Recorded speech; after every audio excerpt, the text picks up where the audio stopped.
예수님 탄생 때의 별자리 성탄절을 한번 찾아보려고 합니다. 앞에 보는 화면 중에서 오른쪽 아랫부분에 보면은 이걸 한번 켜보겠습니다.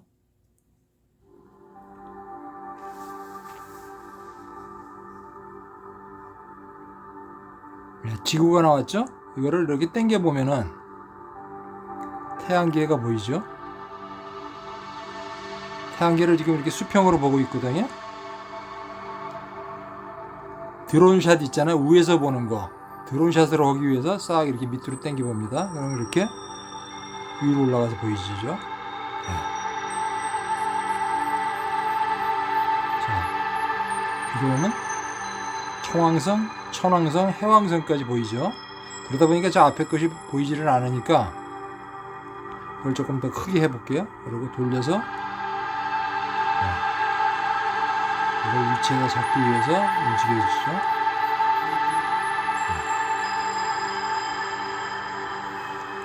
자, 우리가 보고 싶은 거는 지금 행성이라고 그러잖아요. 행성이라는 것은 육안으로 식별할 수 있는 그 별을 보는 걸 원하는 거거든요. 그러니까 볼 수 있는 것들이 어디까지냐 그러면 육안으로 볼 수 있는 별이요. 토성까지죠. 목성.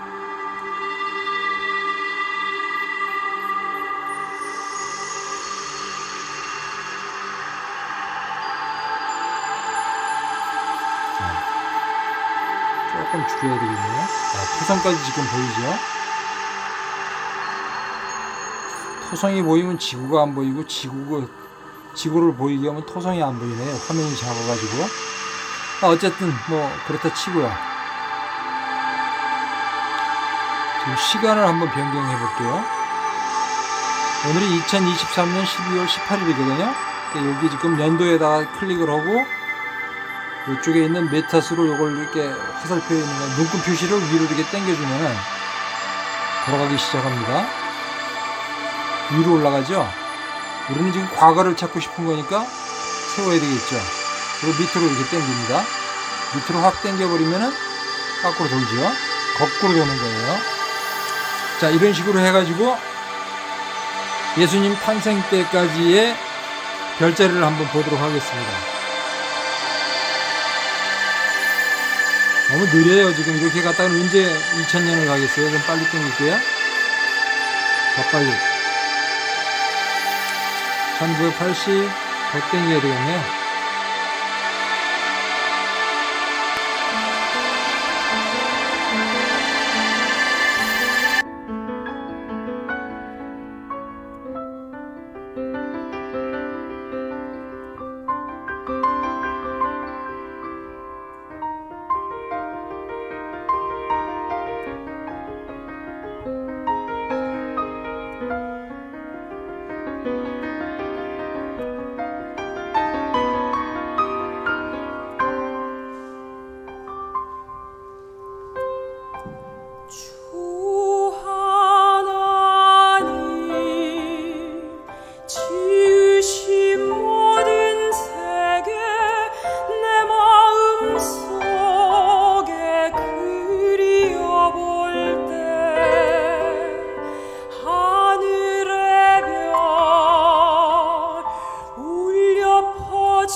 stars are brightly shining. It is the night of our dear Savior's birth.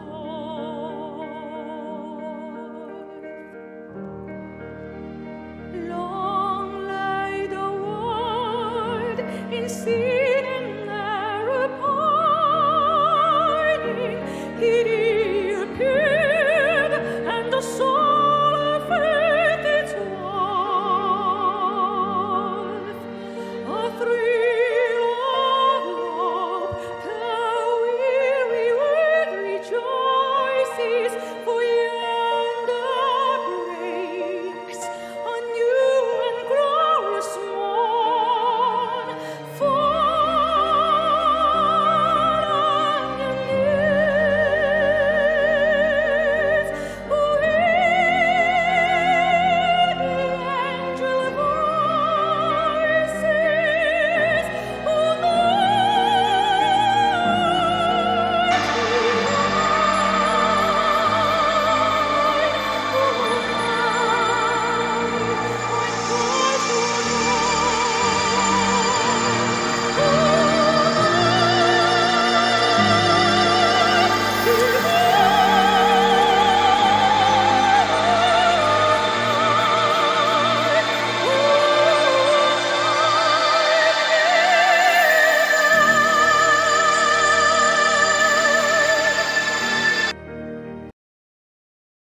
크리스마스는 그리스도의 크라이스트와 예배라는 매스의 합성어입니다. 프랑스에서는 노엘이라고 하죠. 찬송가 후렴구에도 많이 나오기 때문에 노엘이라는 것은 익숙하실 것입니다. 또 스페인어로는 나비다라고 하는데 펠리스 나비다 여러분 많이 들어보셨을 것입니다. 그리고 이탈리아에서는 나탈레, 독일에서는 파이 나우텐 이렇게 말하는데 그 외에도 크리스마스를 칭하는 여러 가지 다른 단어들이 있습니다. 1. 크리스마스의 기원.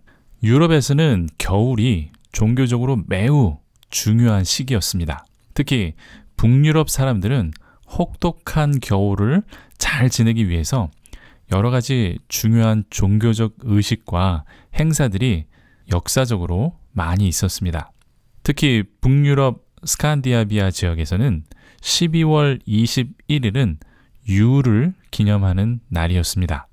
율은 북유럽 전역에 고루 퍼져 있었고 특히 게르만 민족의 토착 겨울 축제가 되어서 11월부터 1월 초까지 2달 동안이나 이어지는 축제가 계속됩니다.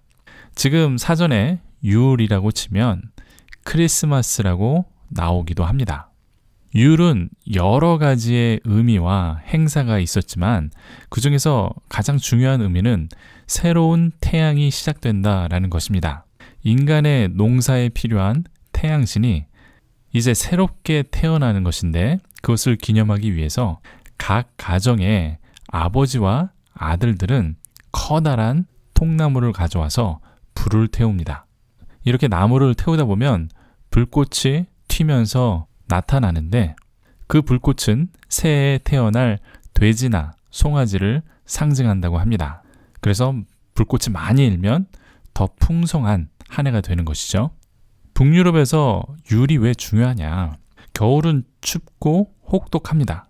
겨울에는 농사를 지을 수 없기 때문에 먹을 것도 많이 없습니다.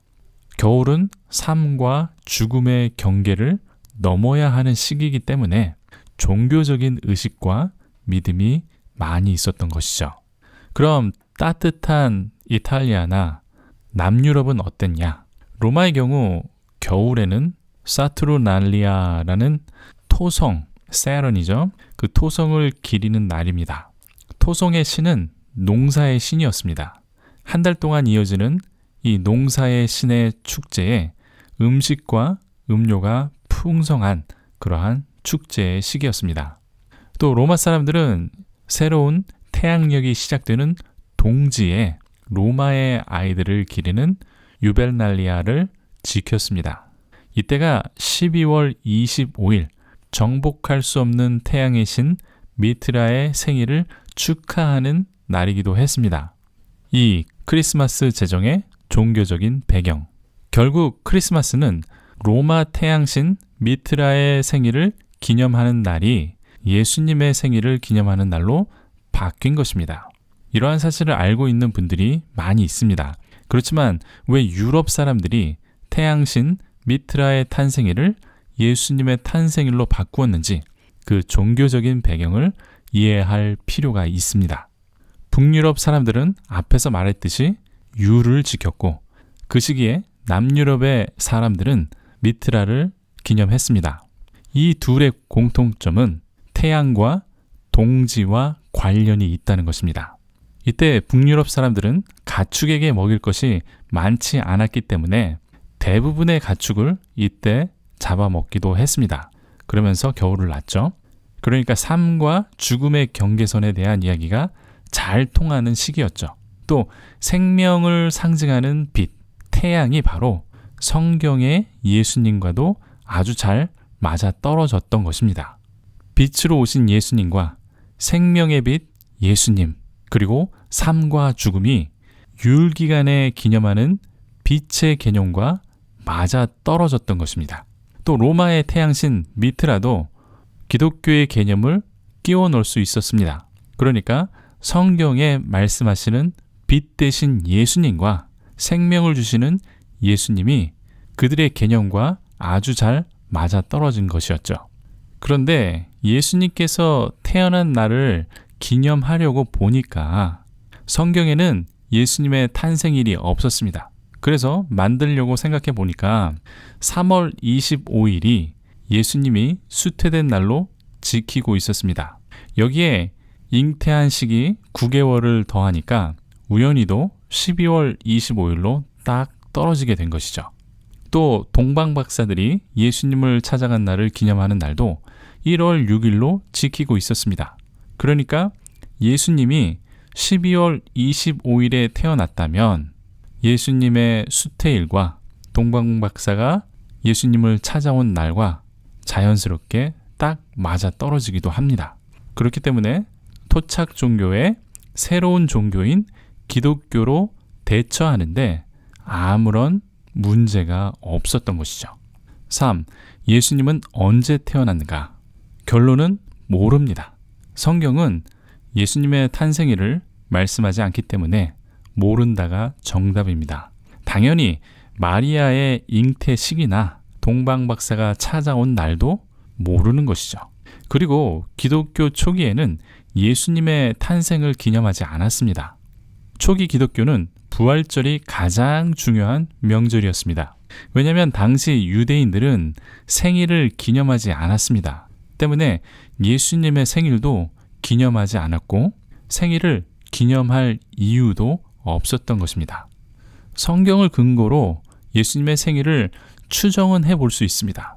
예수님께서 태어나시고 밤에 양을 지키던 목자들이 예수님을 찾아옵니다.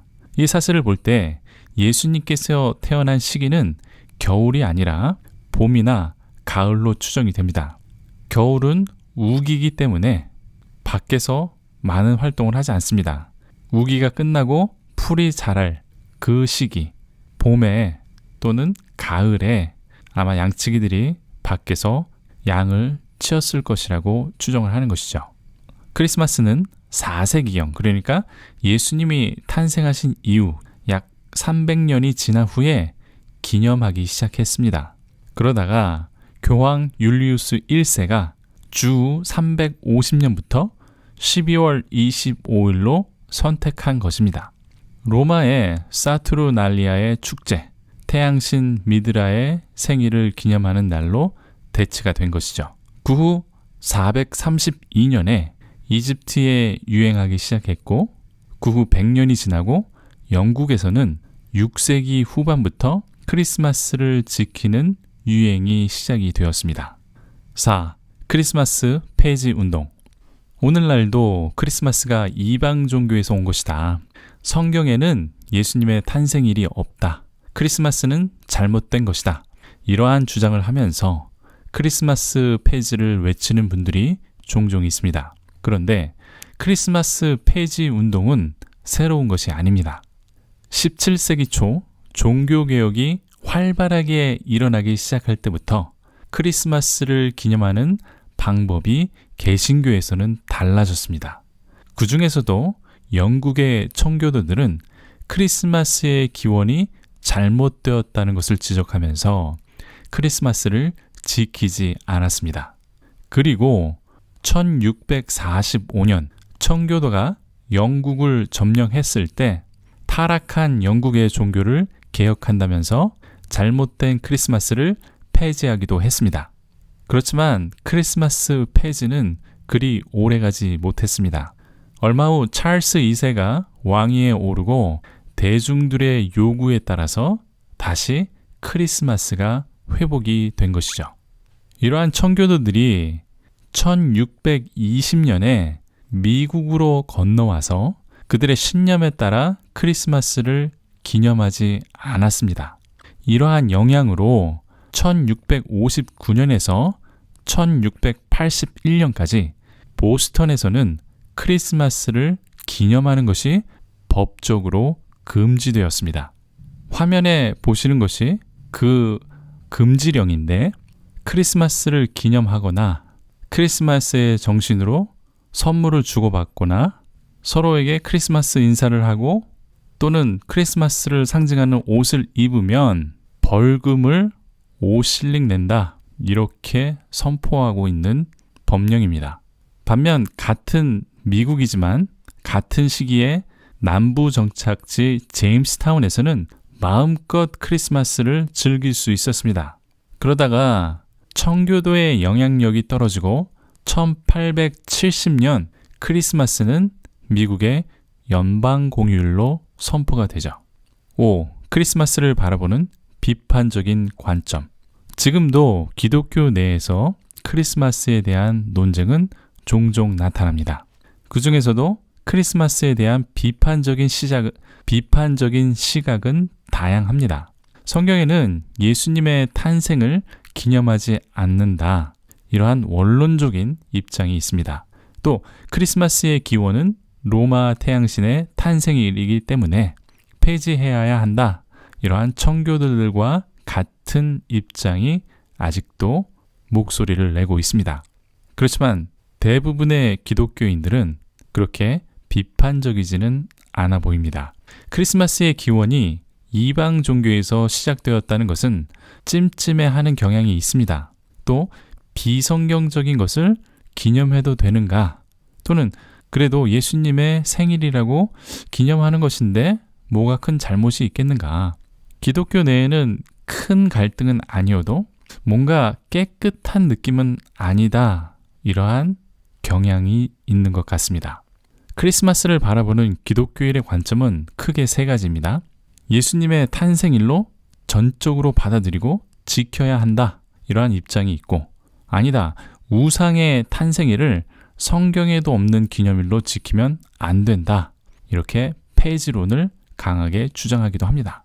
반면 크리스마스는 지키되 그 기원은 잘못된 것이라고 인정하는 입장입니다.